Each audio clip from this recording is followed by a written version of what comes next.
Hello friends, नमस्कार। मैं रागनी आप सभी का प्रभाकर एकेडमी में स्वागत करती हूँ। फ्रेंड्स, हम लोग पिछले वीडियो में फ्रायड के विकास के सिद्धांतों को पढ़ रहे थे, जिसमें से हम लोगों ने कुछ पॉइंट छोड़ दिए थे। तो चलिए आज हम लोग उसको डिस्कस करते हैं और उसके बाद हम लोग अल्बर्ट बंडूरा के सामाजिक विकास के सिद्धांत को डिस्कस करेंगे। फ्रेंड्स, अगर आप लोग किसी भी स्टेट के टीचिंग का एग्ज़ाम देने जा रहे हैं तो ये वीडियो आप लोगों के लिए मोस्ट यूज़फुल होने वाली है। तो फ्रेंड्स, चलिए हम लोग स्टार्ट करते हैं। मनोलैंगिक विकास क्या? मनोलैंगिक विकास यानी कि साइकोसेक्सुअल डेवलपमेंट। फ्रायड के अनुसार मानव का जीवन पर्यंत व्यवहार अपनी आधारभूत प्रेरणा की संतुष्टि की आवश्यकताओं द्वारा अभिप्रेरित होता है। अगला है इसमें बालक के मनोलैंगिक विकास की अवस्थाएं इस जीवन ऊर्जा यानी कि लिबिडो के संतुष्टिकरण के प्रकार पर निर्भर करती है। फ्रायड के अनुसार इस मनोलैंगिक अवस्थाओं को निम्नलिखित अवस्थाओं में वर्गीकृत किया गया है। चलिए देखते हैं कितनी अवस्थाओं में इनको वर्गीकृत किया गया है। पहला है इसमें फ्रेंड्स, पहला है मुखी अवस्था यानी कि ओरल स्टेज। बालक के विकास की प्रथम अवस्था मुखी अवस्था है, जो जन्म से 18 माह तक की अवधि तक होती है। मुख्य क्रियाएं होती है जिसमें होठ, जीभ और सहायक अंग मुख्य भाग होते हैं, जैसे चूसना, निकालना, दबाना, काटना बालक को खुशी देता है। फ्रेंड्स, जब बालक 0 से 18 मंथ तक होता है तो वो अपने मुख से ही सारी क्रियाओं को करता है। जैसे अगर उसको भूख लगी है तो रो करके अपनी माँ को बुलाना, या फिर खुशी जाहिर करना है तो हंस करके खुशी जाहिर करना, यानी सारी क्रियाएं उसका मुख के द्वारा ही होता है। ये अल्बर्ट बंडूरा का कहना था। दूसरा है इसमें दूसरा क्या है, गुदी अवस्था यानी कि एनल स्टेज। इसमें देखते हैं क्या है, बालक के विकास की यह अवस्था 18 महीने से 3 वर्ष तक की होती है, जिसमें जीवन ऊर्जा मुख से गुदा क्षेत्र में स्थानांतरित हो जाती है। बालक को खुशी का अनुभव मुख्य रूप से त्यागने की क्रिया और उससे संबंधित क्रियाओं से होता है। जैसे मल त्यागने की क्रिया उसे तनाव से मुक्ति देती है। फ्रेंड्स, जब आप लोगों ने भी देखा होगा कि जब 18 से 3 वर्ष के बीच में बालक होता है तो उसको वो जब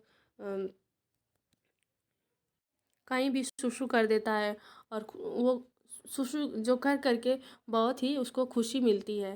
तो यही है कि फ्रायड ने कहा है कि 18 से 3 महीने में 3 साल के बच्चों में जो है मल त्याग करना या फिर मल त्याग करने में ही उनको खुशी मिलती है, वो तनाव से मुक्ति पाते हैं। इसमें तीसरा है उत्तर लैंगिक अवस्था यानी कि फैलिक स्टेज। उत्तर लैंगिक अवस्था यानी कि फैलिक स्टेज, यह अवस्था 3 से 5 वर्षों की होती है, जिसमें बालक का संतुष्टिकरण जननांगों पर केंद्रित हो जाता है। फ्रायड के अनुसार बालक अपनी माता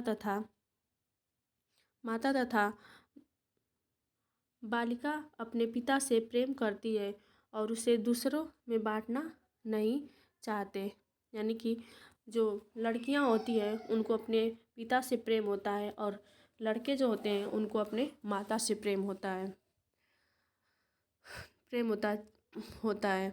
उसके बाद आगे देखते हैं, विपरीत लिंगी अभिभावक से लगाव रखते हैं या क्या, विपरीत जो है लिंगी अभिभावक से लगाव और समान लिंगी अभिभावक से द्वेष रखता है। फ्रायड ने इसे ओडिपस कहा है। क्या कहा है? ओडिपस कहा है, यानी कि विपरीत लिंगों के अभिभावकों से द्वेष और विपरीत लिंगी अभिभावकों से प्रेम करना, इसको जो है फ्रायड ने ओडिपस नाम दिया है। इसी तरह बालिका का अपनी माता से रूढ़पन और पिता से प्रेम को इलेक्ट्रा ग्रंथि यानी कि इलेक्ट्रा कॉम्प्लेक्स कहा है, यानी कि लड़कियों को अपने पिता के प्रति प्रेम को क्या फ्रायड ने इलेक्ट्रा ग्रंथि कहा है। चौथा है फ्रेंड्स इसमें स्वमोह यानी कि नर्सिसिज्म। स्वमोह यानी कि नर्सिसिज्म शैशवावस्था में बालक अपने रूप पर मोहित हो जाता है एवं स्वयं से प्रेम करने लगता है। इस आत्मा प्रेम की भावना को फ्रायड ने स्वमोह कहा है। यह किशोरावस्था में अधिक देखने को मिलता है। जब बच्चा शैशवावस्था में होता है तो बालक अपने आप से ही प्रेम करता है और वो ये भी चाहता है कि सभी लोग उससे ही प्रेम करें और फिर यही भावना किशोरावस्था में और बढ़ जाती है। किशोरावस्था में भी आप लोग देखेंगे कि जब बच्चे किशोरावस्था में आते हैं तो वो स्वयं को बार बार अपने आईने में अपने आप को ही निहारते रहते हैं, देखते रहते हैं। अगला इसमें सुप्तावस्था यानी कि लेटेंसी पीरियड। बालक की व्यवस्था 5 वर्ष से यौनारंभ तक होता है जिसमें लैंगिकता कम महत्वपूर्ण होती है। यह अवस्था सामान्यतः शांत होती है। इस काल में बालक संज्ञानात्मक कौशल और सांस्कृतिक मूल्यों को ग्रहण करता हुआ अपना क्षेत्र विस्तृत करता है। 5 वर्ष से जो ऊपर होता है बालक उसमें जो लैंगिकता होती है वो सुप्तावस्था में होती है फ्रायड के अनुसार। छठा पॉइंट चलिए देख। छठा पॉइंट है जननांगी अवस्था। क्या है? जननांगी अवस्था यानी कि जेंटल स्टेज। किशोर अवस्था काल है। यह जननांगी अवस्था जो है किशोर अवस्था काल है जिसमें लैंगिक ऊर्जा पूरे बल के साथ दोबारा प्रकट होती है। इस काल में व्यक्ति का प्रेम अधिक परोपकारी होता है। व्यक्ति का व्यक्तित्व 3 मुख्य घटकों इदम अहम और परा अहम से बनता है। फ्रेंड्स हम लोगों ने कल के वीडियो में पढ़ा था इदम अहम और परा अहम के बारे में। आगे है इसमें प्रत्येक घटक के अपने कार्य सिद्धांत और गतिशील होती है। यह एक दूसरे से संबंधित होते हैं। व्यक्ति का व्यवहार इन तीनों घटकों के अंतःक्रिया का परिणाम होता है। अगला हम लोग चलिए देखते हैं अल्बर्ट बंडूरा का सामाजिक सिद्धांत यानी कि सोशल लर्निंग थ्योरी। इसमें फर्स्ट पॉइंट है अल्बर्ट बंडूरा कनाडा के निवासी थे। कहाँ के निवासी थे फ्रेंड्स? अल्बर्ट बंडूरा जो है कनाडा के निवासी हैं और उन्होंने सामाजिक अधिगम का सिद्धांत दिया। क्या? अल्बर्ट बंडूरा ने सामाजिक अधिगम का सिद्धांत दिया। अगला पॉइंट है इस सिद्धांत में दूसरे के व्यवहार को देखकर सीखा जाता है। क्या? दूसरे के व्यवहार को देख करके सीखा जाता है, अनुकरण करके सीखा जाता है। समाज के मान्य व्यवहारों को अपनाया जाता है तथा अमान्य व्यवहारों को नकारा जाता है। क्या? समाज जो भी व्यवहार अपनाता है उस व्यवहारों को हम लोग अपने अंदर ग्रहण करते हैं और जो समाज व्यवहार को अपनाता नहीं है, नकराता है, उसको हम लोग भी अपनाते नहीं हैं। इसी को कहा गया है। इस सिद्धांत के और अलग अलग 3 नाम हैं। चलिए देखते हैं क्या क्या और नाम है। इस सिद्धांत के अन्य नाम से भी जाना जाता है। पहला है अवलोकनात्मक अधिगम का सिद्धांत, ऑब्जर्वेशन लर्निंग थ्योरी। दूसरा है इसमें अनुकरण करना यानी कि इमिटेशन करना। तीसरा है मॉडलिंग करना यानी कि इसका और अन्य 3 नाम है। अल्बर्ट बंडूरा के सिद्धांत का और अलग 3 नाम है।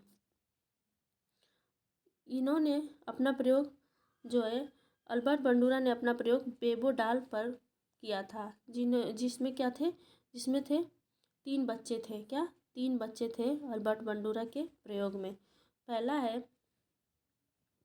पहला इसमें दिखाया गया है आपको पिक्चर के माध्यम से। एक बच्ची है जो एक गुड्डा को बहुत सारा प्यार कर रही है। एक है जो बच्चे का मतलब वो ट्रीटमेंट कर रही है, देख रहे हैं डॉक्टर बनी हुई है और ट्रीटमेंट कर रही है। और दूसरा जो है वो किसी गुड्डे को वो मार रही है। यानी कि बच्चे को जैसा माहौल दिया गया है वैसे वो लोग सीख करके वैसा यहाँ पे बिहेवियर कर रहे हैं। बंडूरा के अकॉर्डिंग फ्रेंड्स जो है सीखने के 4 स्तर बताए गए हैं। कितने स्तर बताए हैं? 4 स्तर बताए हैं। पहला है अटेंशन या अवधान। दूसरा है रिटेंशन यानी कि धारण। चौथा है रिप्रोडक्शन यानी कि पुनर्उत्पादन। चौथा है इसमें मोटिवेशन या कि अभिप्रेरण।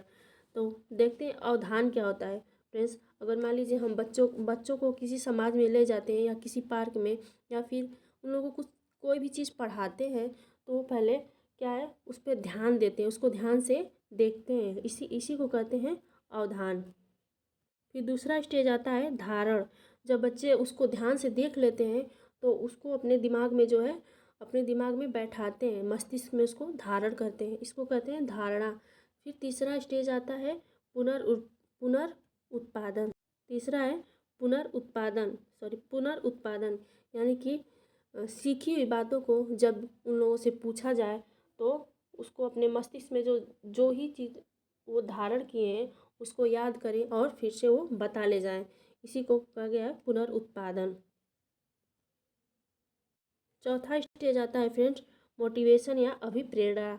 मतलब कि जो भी बच्चे सीखे हैं पिछले 3 स्टेप में, उसको उससे क्या अभिप्रेरणा मिली है, उनको वो क्या उस बातों से सीखे हैं, ये हो जाएगा अभिप्रेरणा।